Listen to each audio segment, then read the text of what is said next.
அனைவருக்கும் வணக்கம். வானத்தில் நீந்தும் ஒரு பெயரை கொண்டவர் அந்த நடிகை. பெயருக்கு பின்னால் மீசை கவிஞன் பெயர் இருக்கும். 15 வயதில் அழகு தேவதையாக அவர் பாலிவுட் படங்களில் அறிமுகம் ஆனார். கிறங்கி போனார்கள் பாலிவுட் ரசிகர்கள். காரணம், அது ஒரு நல்ல காதல் படம். பாடல்கள் உலகம் பூராவும் கொண்டாடப்பட்டது. பள்ளி படிப்பை நிறுத்த வேண்டிய கட்டாயம். ஆனால் அந்த தேவதைக்கு படிப்பில் தான் ஆசை. நடிப்பு சுத்தமாக பிடிக்கவில்லை. காரணம், நடிப்பு வாய்ப்பு கேட்டு போகும் இடங்களில் இயக்குநர்கள், தயாரிப்பாளர்கள் சின்ன பொண்ணு என்று கூட பார்க்காமல் தொடுவதும் கட்டி பிடிப்பதுமாக இருந்தார்கள். சிலர் அந்த பெண்ணை கசக்கி விடவும் வெறி கொண்டார்கள். பூ மாதிரி இருந்தார் அந்த தேவதை. படிக்க வேண்டும் என்று போராடி பார்த்தது அந்த தேவதை. ஆனால் குடும்ப வறுமை கட்டி போட்டு விட்டது. 4 வருடங்களில் இந்தி, தெலுங்கு, கன்னடம், தமிழ், மலையாளம் என படு பிசி ஆகிவிட்டது அந்த தேவதை. எங்கு போனாலும் அப்பா மட்டும் கூட செல்வார். பணம் கொட்டியது. வறுமை ஒளிந்து பெரும் வசதிகள் வந்து ஒட்டி கொண்டது.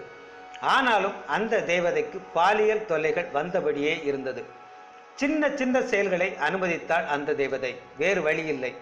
சில சமயங்களில் சின்ன தொடர்கள் தான் என்று அனுமதித்த போது வரம்பு மீறி முற்றிலும் சீரழித்தார்கள் பாலிவுட் நடிகர்கள். தமிழ் படங்களில் 3 படங்கள், 3ம் சூப்பர் ஹிட். தமிழ், தெலுங்கில் மரியாதையாகவே நடத்தப்பட்டார் அந்த தேவதை.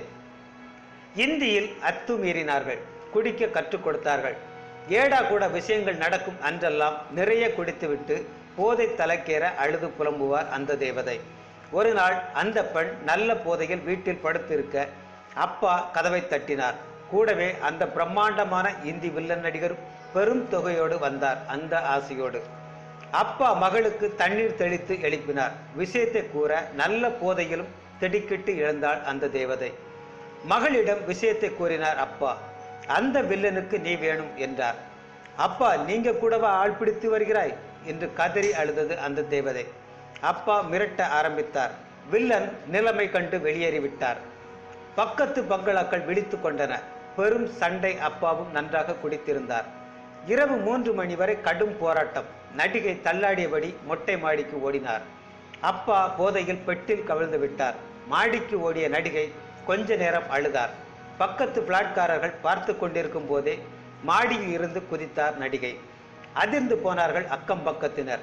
மண்டை உடைந்து மூளை சிதறி துடிதிடுத்து இறந்து போனார் அந்த அழகு தேவதை. போலீஸ் விசாரணையில் உண்மையை ஒப்புக்கொண்டார் அந்த அரக்க அப்பா. ஜெயிலுக்கும் போனார். ஆனால் மிகப்பெரிய நடிகையாக வந்திருக்க வேண்டிய அந்த அழகு தேவதை அல்ப ஆயுசில் இறந்து போனதுதான் கொடுமை. நன்றி.